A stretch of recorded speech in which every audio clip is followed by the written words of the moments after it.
ఈ మధ్యనే నేను మీరు దావతులు బంద్ చేయండి, దత్తత తీసుకోండి అని ఒక పిలుపునిచ్చాను. నూతన సంవత్సరం చాలా మంది దావతులు చేసుకుంటుంటారు. పెద్ద ఎత్తున డ్రింక్ పార్టీలు పెట్టడం, డాన్సులు చేయడం, డబ్బును బాగా ఖర్చు పెడతా ఉంటారు. దావతులు కాదు, ఒక ఎస్సీ హాస్టల్లో, ఒక బీసీ హాస్టల్లో, ఒక ఎస్టీ హాస్టల్లో దత్తత తీసుకొని ఆ చిన్నారులకు అవసరమైన చిన్న చిన్న అవసరాలు తీర్చండి.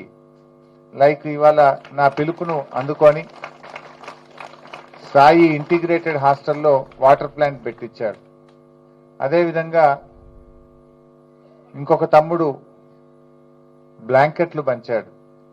ఇట్లా చాలా మంది కూడా చేస్తూ వచ్చారు.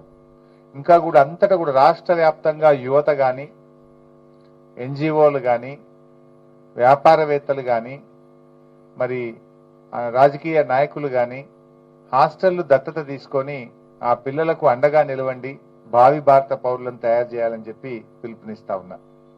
ముఖ్యంగా 10వ తరగతి పిల్లలు ఉన్నారు ఇక్కడ. బాగా చదవండి బెట. స్పెషల్ క్లాసులు కూడా అటెండ్ కాండి. మంచి మార్కులు తెచ్చుకొని ఉజ్వలమైన భవిష్యత్తును పొందాలి. దయచేసి నేను పిల్లలందరినీ కూడా కోరేది డ్రగ్స్ కు దూరంగా ఉండాలి. మీరందరూ కూడా ఎట్టి పరిస్థితుల్లో ఆన్లైన్ గేమ్స్ కానీ డ్రగ్స్ కు మనం అట్రాక్ట్ కాకూడదు. డ్రగ్స్ అనేటువంటివి మన జీవితాన్ని నాశనం చేస్తుంది, మన ఆరోగ్యాన్ని పూర్తిగా దెబ్బతీస్తుంది. మన తల్లిదండ్రులు ఎంతో ఆశలు పెంచుకుంటారు మీ మీద. మీ అమ్మా నాన్న మీ మీద నా కొడుకు పెద్దగైతున్నాడు, నా కొడుకు చేతికి వస్తున్నాడు, నా కొడుకు నా కుటుంబం యొక్క గౌరవాన్ని పెంచుతాడని చెప్పి ఆశ ఉంటుంది.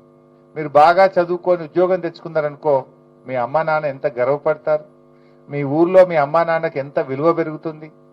లేదు మీరు డ్రగ్స్ కు బానిస అయిపోయిందనుకో, అమ్మా నాన్న ఎంత బాధపడతారు. పలానోళ్ళ కొడుకు డ్రగ్స్ తింటాడట అంటే మీ అమ్మా నాన్నకి ఎంత చిన్న చూపు అవుతుంది బెట. అమ్మా నాన్న ఎంత బాధపడతారు చెప్పండి. మీ తల్లి ఎంతో కష్టపడి కూలీ చేసి ఒక్కొక్క రూపాయి జమ చేసి నీకు బట్టలు కొనిస్తుంది. పండగకు నీకెన్నో నా కొడుకు ఇష్టమని అప్పాలు చేసి పెడుతుంది. హాస్టల్కి వస్తుంటే నీకు వాళ్ళు తిన్నా తినకపోయినా మీకోసం హాస్టల్కి వస్తుంటే నా కొడుకు హాస్టల్ పోతుండని ఓ చట్నీ పెట్టిస్తుంది, అప్పాలు కవర్లో పెట్టిచ్చిస్తుంది. అమ్మ ప్రేమ ఎంత గొప్పది. ఆ అమ్మకు మనం ఇచ్చే గౌరవం ఏంటి?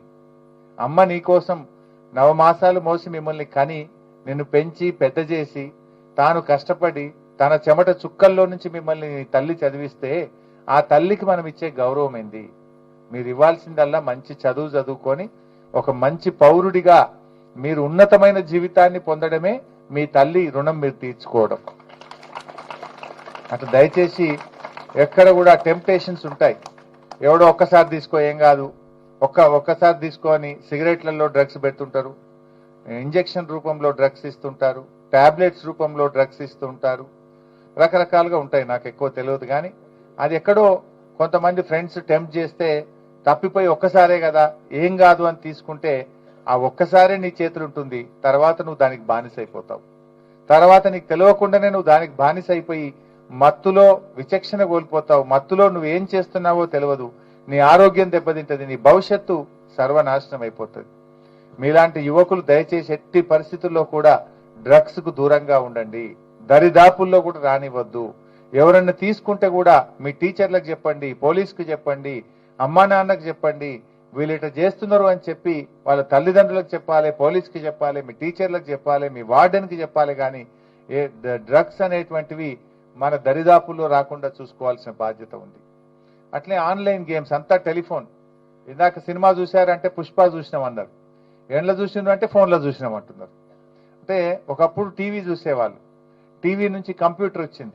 కంప్యూటర్ ఫోన్లలో పాటలు పాడుకుంటునో గంటల తరబడి ఫోన్లు మాట్లాడుకుంటునో మీ సమయం వృధా చేయకండి. కష్టపడి చదివితే మీ జీవితం అంతా సంతోషంగా ఉంటుంది, మీ అమ్మా నాన్న సంతోషంగా ఉంటారు. తల్లిదండ్రుల కంటే గొప్పవాళ్ళు ఎవరుంటారు మనకు? గురువు, తల్లిదండ్రులే కదా. మరి ఆ తల్లిదండ్రులను సంతోష పెట్టాలంటే మీరు చదవాలి. మీరెంత బాగా చదివితే మీ అమ్మ అంత సంతోషపడుతుంది, మీ నాన్న అంత గర్వపడతాడు.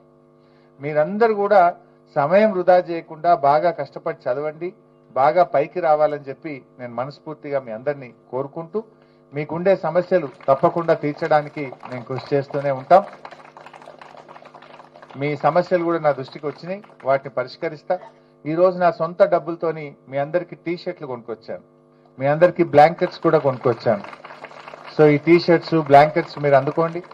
మీతో కలిసి వాళ్ళ భోజనం చేద్దామని ఈ న్యూ ఇయర్ భోజనం కొత్త సంవత్సరంలో వెళ్తున్న సందర్భంగా మన బీసీ హాస్టల్ పిల్లలతో కలిసి భోజనం చేయాలని మీ దగ్గరికి వచ్చాం. మరి ఇప్పుడు ముందు కేక్ కట్ చేసుకొని న్యూ ఇయర్ కేక్ కట్ చేసుకుందాం.